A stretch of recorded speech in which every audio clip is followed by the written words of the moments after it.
From Ireland, Daragh Murray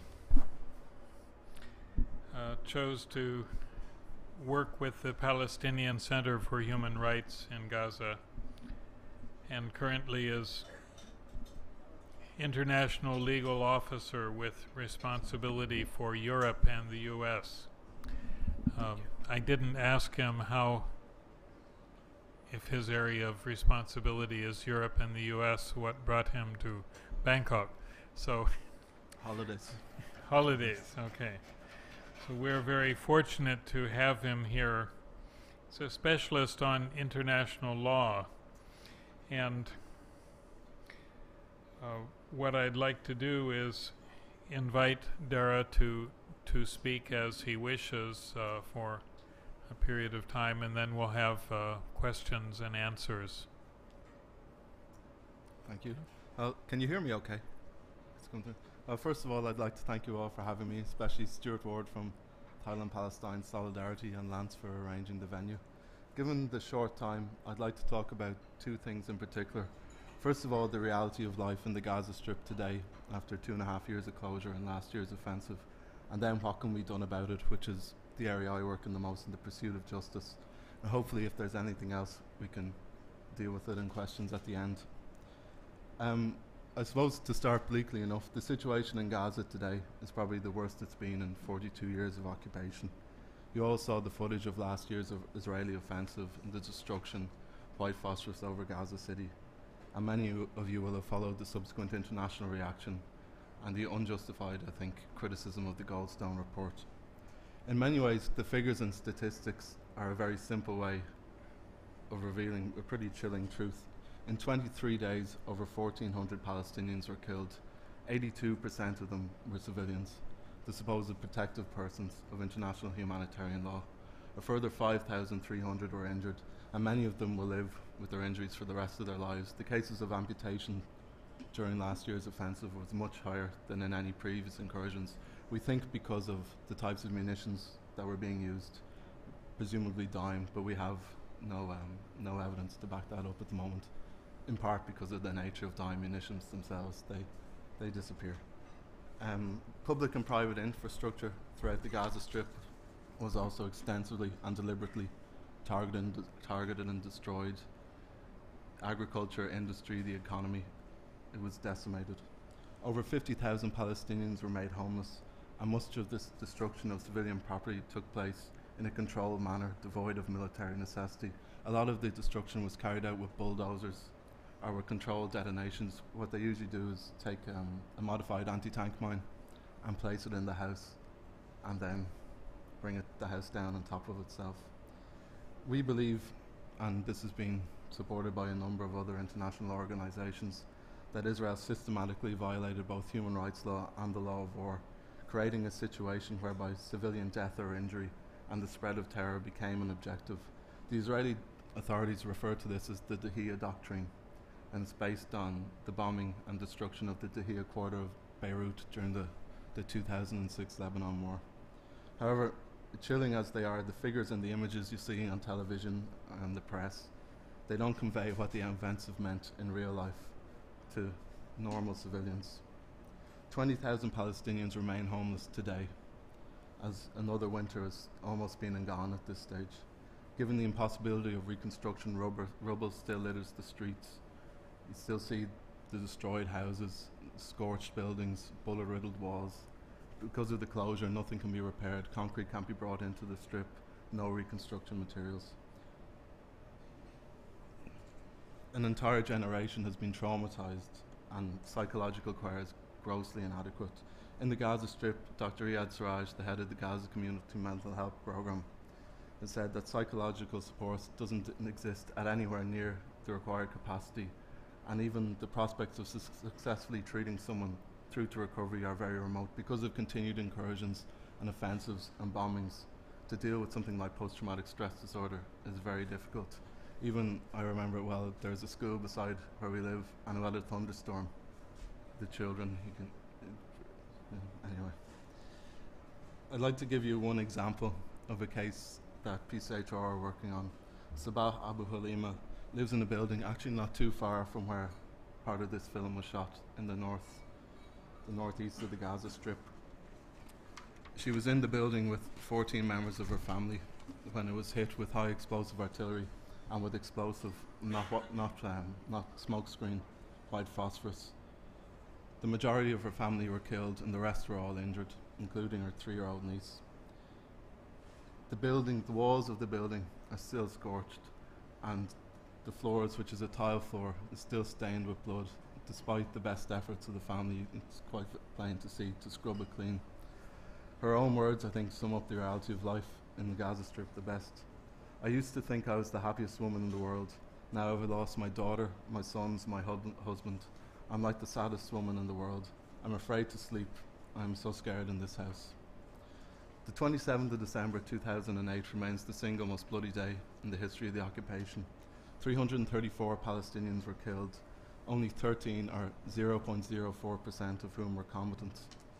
However, although the scale and the brutality of the offensive was unprecedented, I'd like to emphasize that each of the underlying crimes, such as willful killing, indiscriminate attacks, the extensive destruction of property, the use of human shields, the targeting of medical facilities, they've all been a consistent feature of Israel's occupation policy.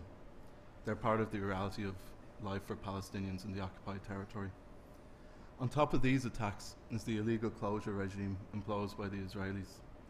This form of collective punishment is unquestionably a violation of numerous principles of international law, both international humanitarian law, which is the law of war, and international human rights law. In the report of the UN fact-finding mission on the Gaza conflict led by Justice Goldstone, he stated that there was sufficient evidence to indicate that the closure may amount to the crime against humanity of persecution. To understand the effects of the closure, you have to understand the totality of Israel's control over the Gaza Strip. Israel controls 5 of the 6 border crossings and has a decisive factor in determining the opening, and this is acknowledged by the Egyptian authorities, of the 6th, which is Rafah crossing, the terminal between the south of the Gaza Strip and Egypt. This control means that nothing, no goods, no food, no money, and no people can leave or enter Gaza without Israel's permission. For example, and I'll just bore you with some statistics, based on pre-2007 figures, so before the closure began, and these would need to be scaled up a bit in light of the deterioration of the humanitarian situation and the effects of repeated incursions. The Gaza Strip requires at least 10,400 trucks of goods each month. Between January and November 2009, an average of only 2,180 truckloads were allowed entry into Gaza. This is despite the fact that it was in the immediate aftermath of the offensive when the world's attention was turned to Gaza. On average, just under 50% of Gaza's fuel needs are imported. However, this number has dropped significantly in the last couple of months, primarily because Israel has shifted to a different crossing to import the goods and because they've stopped working on Fridays. It must be noted that this decision has been illegally endorsed by the Israeli High Court of Justice, as someone was talking about in the movie there. In November 2009, almost 24% of essential drugs were at 0% availability in Gaza's hospitals. The effects of such shortages of basic commodities, medicines, electricity, water, because of the electricity you can't pump it. There's over 60 million cubic meters of sewage pumped into the sea, the Mediterranean Sea, every day because the facilities aren't available to treat them. Evidently, the closure has a devastating impact on the economy. I'd like to just give one example. Before the closure began, 65,000 people were employed in the industrial sector. Just before the offensive last year, this number was reduced to 35,000 because of the effects of, by then, nearly 2 years of closure. Following the offensive, during which the economic and industries were targeted and destroyed, only 1,878 people were still employed in the industrial sector, down from 65,000. But probably the biggest aspect of the closure that I would like to emphasize, I think, is the restrictions on freedom of movement, not being able to go or come from the Gaza Strip. The effects of these restrictions are quite hard to imagine before you experience them, but they are pervasive and profound. For me, it was the single hardest part of living in Gaza. The effects were hinted at during last year's offensive, when civilians had nowhere to flee to and nowhere to hide. They were told to move to the cities, but the cities were bombed. Innocent civilians were trapped in an open-air prison in a situation, and I don't really like the analogy, but quite like shooting fish in a barrel. After the offensive, as civilians struggled to come to terms with the psychological impact, there is still no way to leave, no opportunity for relaxation or recuperation, leading to increased anxiety and depression. Students cannot travel for further study, businessmen can't do business, patients cannot access life-saving medical treatment which is unavailable in Gaza. For example, in 2009, at least 26 patients died because they were unable to leave Gaza to obtain necessary treatment. Precise figures on the number of patients whose health was seriously affected, for example, cancer patients, by delays caused by the Israeli authorities, which include interrogation by the Israeli security services at Erez crossing, which is the main passenger crossing between Gaza and Israel. The precise figures on those sort of statistics are hard to know.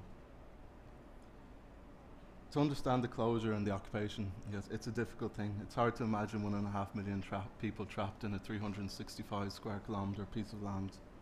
It's hard to convey the feeling that pervades society, all members of society, the frustration, the anger and the anxiety. The entire population of the Gaza Strip has been forced to survive underground, dependent on a system of tunnels along the Egyptian border.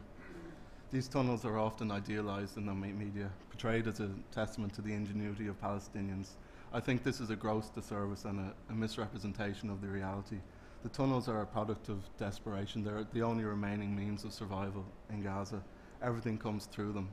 Pretty much literally everything you buy in the shop will have come from a tunnel. And without them, life in Gaza would be unimaginable. But it's a horrendous way to live and an appalling reality to be reduced to.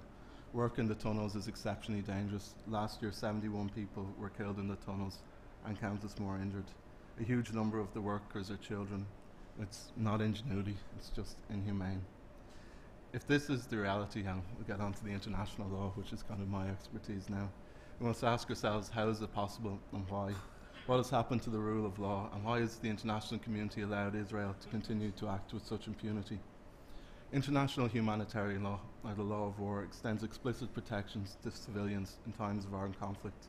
It's founded upon the concept of human dignity, and it's intended to spare civilians as far as possible from the effects of hostilities. To this end, explicit laws regulate the conduct of hostilities. They determine who is a combatant and who is not. They establish measures that must be taken to protect and ensure the welfare of civilian populations. They expand upon the precautions necessary in an attack and limit the means and methods of warfare. These laws are not ambiguous. They detail explicit rights and obligations. And importantly, I think, to recognise, they're not idealistic. They've been written by states in consultation with their own armed forces. The 4 Geneva Conventions of 1949 have been universally ratified, and customary international humanitarian law extends their rules to form a pretty comprehensive body in law. The real problem is that the law is not enforced. Israel has consistently violated and disregarded IHL and international human rights law, often under the scrutiny of the world's media.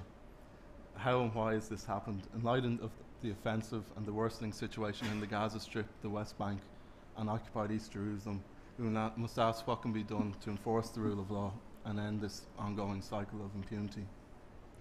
This, I think, and it's the opinion of PCHR, is the most important issue in Palestine today. We have to have accountability if there's to be any chance for peace. Additionally, and in terms of international justice in particular, Palestine can be regarded as a mirror on the world. At the moment, there's an important battle between politics and criminality on the one hand, and justice, human rights, and the rule of law on the other. I'll begin by stating the obvious. It's essential that international crimes are investigated and that those responsible be prosecuted and held to account. It's not the law that's the problem, but rather, as I said, international law codifies explicit rights and obligations. It's the fact that the law is not enforced. Not once has a competent court, acting in accordance with the standards of international justice, sat in judgment of those accused of the numerous crimes of the occupation. These crimes have included torture, grave breaches of the Geneva Conventions, and crimes against humanity, some of the most serious and abhorred violations of international law. History, I think, has shown that as long as any country, including Israel, is allowed to act with impunity, it will continue to violate the law. In this case, it's innocent civilians, innocent Palestinian civilians, who will continue to suffer the consequences. Enforcement and accountability are thus the necessary mechanisms to combat